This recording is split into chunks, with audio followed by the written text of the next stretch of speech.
You can see how all three of these pillars are equally important, and they represent different levels of happiness and fulfillment. But when you bring them all together, it makes a huge difference in your life. And the reason for that is when we only focus on one, we are out of balance. We are out of sync with everything else. If the only thing you're doing is focusing on your professional goals, but not your personal goals. We see this often in corporate America. It's very common for somebody to be just going out there and hitting every single professional goal that they have. But they're dead inside because they're not focused on those relationships either with self or with others. They're not focused on anything but that job, and it becomes unhealthy. Hi, I'm Chris LeBrun, your host of the Wholistic Productivity Podcast. As someone who's never been afraid of dreaming big and going for it all, I often find myself with a lot on my plate. I'm a husband and father, a nonprofit fundraiser, and an entrepreneur. What I've realized is my view of productivity was pretty toxic. After decades of believing that in order to do more, you had to work harder, I began to see productivity as this beautiful thing. Holistic productivity is the idea that you can accomplish your professional, personal, and purpose-driven goals in a healthy way, and doing so will make you happier and more fulfilled. Join me each week as we break down myths about productivity, share practical tips for maximizing your time, energy, and focus, and hear from others about their productivity journey. This is the Wholistic Productivity Podcast. Hi, welcome to the Wholistic Productivity Podcast, episode number 2. I am Chris LeBrun, a productivity coach and your host. I'm just so glad that you're here, and thank you for checking out the show. I know you're probably still trying to see what it's all about, but if you like what you hear so far, would you do me a favor and rate the show on whatever platform you're listening to it on? That just does a whole lot for us as the show is new. You could also share it with a friend. That would be great as well. But again, I hope that this is just a place where you can learn and grow and find something helpful and useful for you as you are trying to make it through your day, being more productive, achieving your goals, and finding that happiness and fulfillment. We've talked about that a little bit in our first episode, sort of the philosophy behind holistic productivity. And I want to talk more about that. If you haven't listened, you can listen to episode 1. Would love to have you do that. But I'm going to do a little bit of a recap here as it will fit into what we're talking about today. We're going to look at another central element to this philosophy of holistic productivity. And I just want to go back and look again at sort of the roots of the word holistic, where it came from. It's a Greek word. It came out of the word holos, which means whole. And we see it used frequently in medicine. They focus on treating the whole person and not just individual symptoms.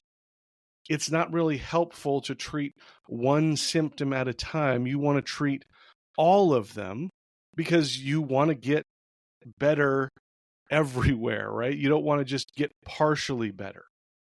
Now, why does that tie in with productivity? Well, again, back to 2018, I was on this journey into productivity, and it started because I had 2 major new initiatives, new projects at work on top of my regular role, and that had me traveling about 25% of the time.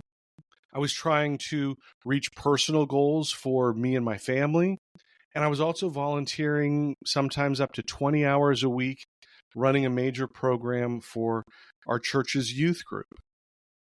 I had a lot going on, and I needed to be more productive and more intentional. But I started seeing this pattern of these 3 different areas of my life.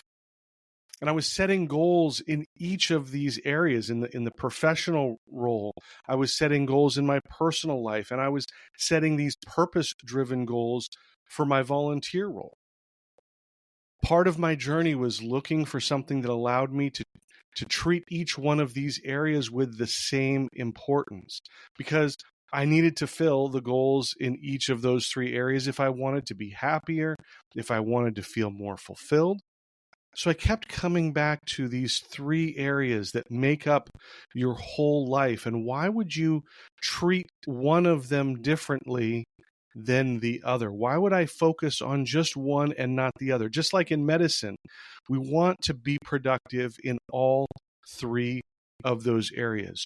I call these three areas pillars of productivity, and I want to take some time and look at them because there has been some confusion as I talk to people in the past. What do I mean when I say purpose driven? We'll get to that, but let's start with the professional. This is very cut and dried. Dealing with your job, with your profession. It might be hitting quarterly sales numbers, or for me, like in 2018, launching a new service or product.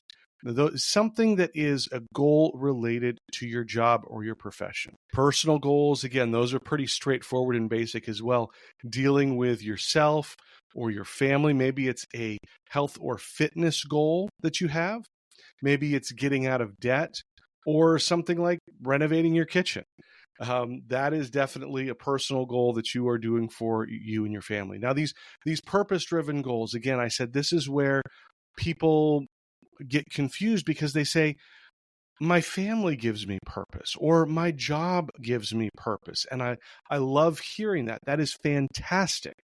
But this is something outside of those areas that brings purpose or meaning to your life. And it could be something like running a side business, or again, for me, it was that volunteer role that I had. Maybe you've always wanted to write a book and your employer is not asking you to do it and your spouse is not asking you to do it. It's just something that is meaningful for you and brings purpose to you. Let's pause here for a quick break. We'll be right back. This episode is sponsored by Efficient.app. Big shout out to Alex and Andra from Efficient.app for sponsoring the Wholistic Productivity Podcast from the very beginning. We love that. When you are looking for new software, Efficient.app is the place to go. They have already done all the research for you, which saves you the headache of doing a trial of every single app you want to look at. They offer hundreds of product reviews and comparison videos that are informative and fun to watch. Want to hear how Motion stacks up against Monday.com or Asana or ClickUp? They have a review for that. Here's what I love. They promise no BS software reviews. They tell you exactly what they love and what they don't love. And best of all, they have negotiated special deals, discounts, or even extended trial periods for a bunch of different products. If you're going to look for software, do yourself a favor and let Efficient.app do the work for you. Click on the link in the show notes. That's the best way to get there because you'll let them know that you appreciate them sponsoring the Holistic Productivity Podcast as well. Check them out, Efficient.app. The link in the show notes. You won't regret it. You can see how all three of these pillars are equally important, and they represent different levels of happiness and fulfillment. But when you bring them all together, it makes a huge difference in your life. And the reason for that is when we only focus on one, we are out of balance. We are out of sync with everything else. If the only thing you're doing is focusing on your professional goals, but not your personal goals. We see this often in corporate America. It's very common for somebody to be just going out there and hitting every single professional goal that they have. But they're dead inside because they're not focused on those relationships either with self or with others. They're not focused on anything but that job, and it becomes unhealthy. For others, we may be too focused on our personal goals, and we struggle to find success at work. Many of us have successful careers and we have good relationships, but we have those other goals, like I talked about, that bring us purpose. not pursuing those goals can lead to feelings of longing or emptiness. Certainly that wondering, what if? And when you have those feelings, they can have negative effects on both your professional career and your personal life. Now, most of us are better about setting and achieving our professional goals, and there's good reason for that. We have the boss that's watching us, right? There's that level of accountability that we have. The stakes are high. If I'm not performing well, I might get fired, and then I can't feed my family. So there's often that sense that, yeah, I am focused on my professional goals, but it's also going to benefit my personal life and my family as well. But here's the thing, those things that I mentioned, the boss, the accountability, the stakes being high, fear of getting fired, those are all negatively motivated incentives. We're doing them out of fear, not because we want to achieve the goal. Now, there are positively motivated incentives. This personal sense of accomplishment, it means something to us to reach that professional goal. That is a positively motivated incentive. So is looking for a promotion. Now, it may be transactional, but it is still positively motivated. We are going after something that we want. So whatever the reason, most of us are more motivated in our profession to set these big goals and achieve them. But unfortunately, it's more often those negatively motivated incentives. This is why we have phrases like TGIF and case of the Mondays. Well, we wouldn't have those if people really enjoyed their work. Our personal and purpose goals should mean more to us than our professional goals. We should have more positively motivated reasons to accomplish these goals because, no one is threatening you. There's no loss of your job if you don't achieve them. But we have to be just as motivated about our personal and purpose goals as we are our professional goals. But anytime we're not achieving our goals in any of these areas, we can be left feeling unhappy and unfulfilled. So the focus of holistic productivity is to achieve our goals in all three pillars of life: professional, personal, and purpose-driven. When we focus on something, we see results in that area. Now, I'll give you an example. Last fall, I started training for the Chesapeake Bay Bridge 10K run. I had never run a 10K since I was a kid, so I knew I needed to put in regular practice and training and conditioning to be ready for that race. For some people, that 10K is no big deal, but for me, this was a big thing. I put in the practice, I focused on it, I was strategic and intentional, and on the day of the race, I set a PR. I set a personal record for the 10K because I had been focused on it. When we are intentional about setting goals in every area of our life, we will start seeing results in every area of life. But it starts by acknowledging that we have goals in every area and that we are going to decide to pursue them. You don't just accidentally start training for a 10K. You have to go out and buy shoes. You have to get out of bed early on the weekends. You have to put one foot in front of the other to actually practice and train for running a 10K. When you acknowledge your goals, you can start taking steps to achieve them. And next, we have to plan how we're going to achieve them. We have to have that plan. If you made a New Year's resolution this year, how's it going? Did you get out of January? Are you still working at it? Saying you want to do something isn't good enough. And that's the reason that a majority of people fail with their New Year's resolutions, because they don't have a plan.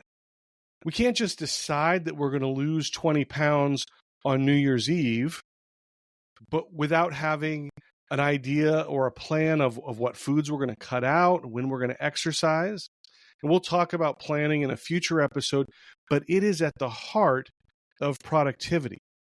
This may be one of those toxic traits that has burned you on the idea of productivity, because the boss comes to you and say, you've got to accomplish more, but they don't have a plan for how that's going to happen. And without a plan, we know it's not just going to magically happen. There has to be a plan in place to achieve those goals.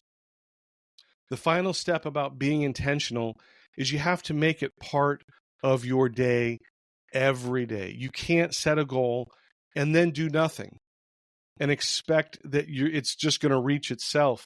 I remember one of these anecdotal stories. I'm not sure where I heard it, but it's about an old married couple, and it's their 50th wedding anniversary. But the wife is upset at her husband. Rather than being happy, she's upset. And she says to him, I don't think you even love me anymore. You never tell me that you love me. And the husband looks at her and he says, well, I told you I loved you on our wedding day, and when that changes, I'll let you know. We can chuckle about that, but that's how we treat our goals sometimes. On New Year's Eve, we say, I want to run a marathon. And when we change that, I'll set another goal. But we never actually go out and come up with the plan or put in the work. Goals are like relationships. They need daily affirmation and maintenance to function well. You need to have regular weekly check-ins to track your progress on your goals. And those daily reminders are important as well. We'll talk more about those in future episodes. So that's it for this episode. I just want to recap what we've talked about. We've looked at the 3 pillars of holistic productivity: the professional, the personal, and the purpose-driven. We looked at the type of projects or goals that fit into each one of those categories. We talked about why most of us are unbalanced in achieving goals in all of the areas of life, and how that can leave us feeling unfulfilled. And we covered some of the ways that we can be intentional about setting goals in every area of life. Now, in our next episode, we're going to look at some of the myths around productivity and try to break those down, try to set the record straight. I hope you'll join us for that. Again, please subscribe to the podcast on your favorite platform. We are pretty much anywhere you can find a podcast. So make sure you subscribe and follow, and you can get each episode when they come out on Tuesdays. You can also find us on Instagram, Facebook, Threads, LinkedIn, and YouTube, all at Wholistic Productivity. And if you want show notes for this episode of the show, you can go to holisticproductivity.com/2, the number 2, for episode number 2. Website has a lot of great resources as well, so I hope you will check that out. Again, thank you so much for being here. It is my hope that this show will help you dream big, plan smart, and live fully. Before I sign off, close your eyes for a minute, unless you're driving. But close your eyes and imagine this. It's Friday. You're excited for the weekend. TGIF, right? You're wrapping up the work week, getting ready to leave the office. But as you're walking out the door, you start to reflect on the week and you say, what did I even accomplish this week? It's a frustrating feeling and a horrible way to start your weekend. You know that you've worked hard all week, but you have little or nothing to show for it. If you've ever had these feelings at the end of your week, I have a special offer for you to help you on your productivity journey. I talk about it all the time. Being intentional with your time is one of the biggest parts of productivity. And one of the best ways you can be intentional is to plan your week. Planning your week provides clarity on your priorities. It eliminates confusion about what needs to be done, and it sets you on a path for success. Now, I've developed the perfect tool to help you plan your week. I call it my Sunday strategy, and I want to give you my Sunday strategy worksheet and guide absolutely free when you sign up for my weekly newsletter. The guide offers clear strategies for using the principles of holistic productivity to plan your week. You'll have a mindset shift away from the toxic aspects of productivity, and you'll get step-by-step directions for using the Sunday Strategy Worksheet. With my Sunday Strategy, you only need 15 minutes each Sunday to plan out your entire week. It'll let you identify major projects and tasks that are coming up, assign those projects to specific days, and best of all, there are different sections for each area of your life: professional, personal, and purpose-driven, so you can reach all of your goals. My Sunday Strategy Worksheet also includes a weekly habit tracker to keep you focused on the habits that you want to develop. So if you want to avoid those Friday feelings of frustration and despair, you need my Sunday Strategy Worksheet. It's the perfect planning tool to help you build the winning strategy for your week. It's a resource you can come back to each day to keep you focused on reaching your goals, and it's an accountability tool to help you track your progress. Basically, it can help you have the most productive week ever. Like I said, it is completely free when you sign up for my weekly newsletter, which also features more strategies and tips to help you dream big, plan smart, and live fully. To get my Sunday Strategy Worksheet and guide, go to mysundaystrategy.com and sign up. That's mysundaystrategy.com. There will also be a link in the show notes, but again, mysundaystrategy.com.